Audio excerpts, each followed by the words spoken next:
बिस्मिल्लाहिर्रहमानिर्रहीम, अस्सलाम वालेकुम। वेलकम बैक आपके अपने YouTube channel mama food secrets में। आज की इस वीडियो में मैं आप लोगों के साथ शेयर करने लगी हूँ चिकन पुलाव की रेसिपी, जिसे बनाना बहुत ज़्यादा आसान है। ये तकरीबन सभी घरों में बनता है और सब इसे बहुत शौक से खाते हैं, क्या बच्चे हो, क्या बूढ़े हो, क्या नौजवान हो।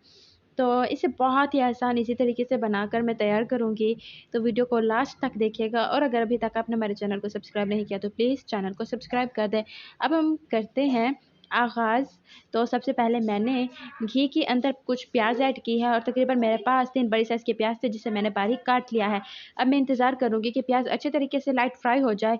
अब इसके अंदर मैंने लहसुन, अदरक, हरी मिर्च का पेस्ट ऐड कर देना है और मैंने इसे अच्छे तरीके से मिक्स कर लेना है। यहाँ पर तकरीबन ये प्रॉपर तरीके से पक चुका है, तो मैंने इसके अंदर लाल मिर्च पाउडर 2 टेबलस्पून के करीब ऐड किया और 1 टेबलस्पून के करीब मैंने इसके अंदर नमक ऐड कर दिया है। अब अगेन मैं इसे अच्छे तरीके से मिक्स करूँगी, ताकि जो लाल मिर्च का टेस्ट है वो थोड़ा इंक्रीज़ हो जाए। इससे क्या होता है, अगर हम थोड़ा बाद में लेट डालते हैं तो कच्चापन लाल मिर्च का आता है, जो कि बिल्कुल भी अच्छा नहीं लगता। तो उसके बाद मैंने कुछ टमाटर लिए हैं। ये टमाटर मेरे पास 2 दरमियानी साइज़ के थे, जिसे मैंने काट लिया और मैंने इसके अंदर ऐड कर दिया है। तो इसे भी मैंने अच्छे तरीके से मिक्स कर लेना है और इनकी मिक्सिंग करने के बाद मैंने वेट करना है कि मसाला अच्छे तरीके से गल जाए। तो मसाला काफ़ी हद तक गल चुका है।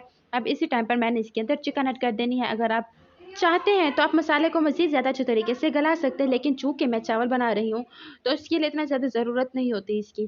तो अब मैंने चिकन को अच्छे तरीके से मिक्स कर लेना है और फिर मैंने इसकी भुनाई कर लेना है प्रॉपर तरीके से। इसे मैं भून लूँगी और फिर हम अपना बाकी का काम करेंगे। तो यहाँ पर तकरीबन भुनाई हो चुकी है थोड़ी-सी, तो मैंने इसके अंदर आलू ऐड कर देने हैं। आलू को मैंने थोड़ा बड़े साइज़ का रखा है, चूँकि राइस में आलू थोड़े बड़े साइज़ के ही अच्छे लगते हैं। तो मैंने अब इसे भी अच्छे तरीके से भून लेना है, पका लेना है।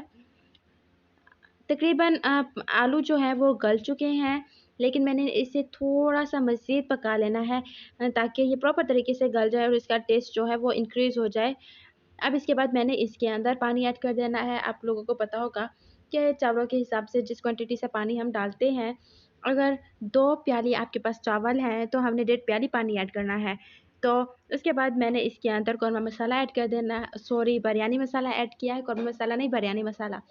अच्छा, तो अब उसके बाद मैंने इसे मिक्स कर लेना है और फिर उसके बाद मैंने इसके अंदर ऐड किया है चाइनीज़ सॉल्ट, जो कि मुझे बहुत पसंद है। मुझे लगता है कि जो हम राइस बनाते हैं उसका टेस्ट काफ़ी हद तक इंक्रीज़ हो जाता है। अगर आप चाहें तो आपके पास चिकन क्यूब है तो आप वो भी ऐड कर सकते हैं। अब उसके बाद मैंने इसके अंदर गरम मसाला ऐड किया है।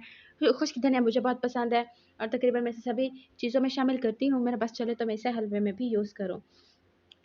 ख़ैर वो मैं ऐड कर चुकी हूँ। अब मैंने इसके अंदर देखा है कि बॉयल आ चुका है, तो मैंने इसके अंदर चावल ऐड कर देने हैं। चावल को मैंने पहले से ही धो के वॉश करके रखा हुआ था और फिर मैंने सारे के सारे चावल थोड़े-थोड़े करके ऐड कर देने हैं। ध्यान से चावल ऐड करें कि चावल इस टाइम पर चावलों के गिरने का ख़तरा होता है, वो साइड से गिर जाते हैं। तो जी, अभी तक भी अगर आपने हमारे चैनल को सब्सक्राइब नहीं किया तो प्लीज़ अब रहम कर लें, हमारे चैनल को सब्सक्राइब कर दें, वीडियो को लाइक कर दें, एक प्यारा-सा कमेंट कर दें। तो मुझे ये भी बताया करें कि आपको मेरी वीडियोज़ कैसी लगती हैं? वीडियो को पूरा देखा करें। और यहाँ पर मैं चावल ऐड कर चुकी हूँ, तो मैंने इसे मिक्स कर लेना है अच्छे तरीके से, इसकी मिक्सिंग करूँगी मैं। और मैं इसे तब तक पका लूँगी जब तक प्रॉपर तरीके से इसका पानी सूख नहीं जाता। तो मैंने चम्मच से मिलाते रहना है और इसके सूखने का इंतज़ार करना है। जो आप देख सकते हैं कि चावल दम पर भी आ चुके हैं। तो इसका लुक देखिए कितना खूबसूरत आ रहा है, बिल्कुल खिले-खिले चावल हैं। ना तो ज़्यादा बहुत ज़्यादा कच्चे हैं, ना बहुत ज़्यादा गले हुए हैं। बहुत मज़े के बने थे, सबने बहुत तारीफ़ की थी। आप इसे एक बार ज़रूर ट्राई कीजिएगा, आपको भी बहुत पसंद आएँगे। तो जी, आज की वीडियो आपको कैसी लगी? वीडियो थोड़ी-सी भी पसंद आई हो ना, तो अपनी फैमिली फ्रेंड्स के साथ ज़रूर शेयर कीजिएगा। बहुत जल्द मिलेंगे एक नई वीडियो में, तब तक खुदा हाफ़िज़।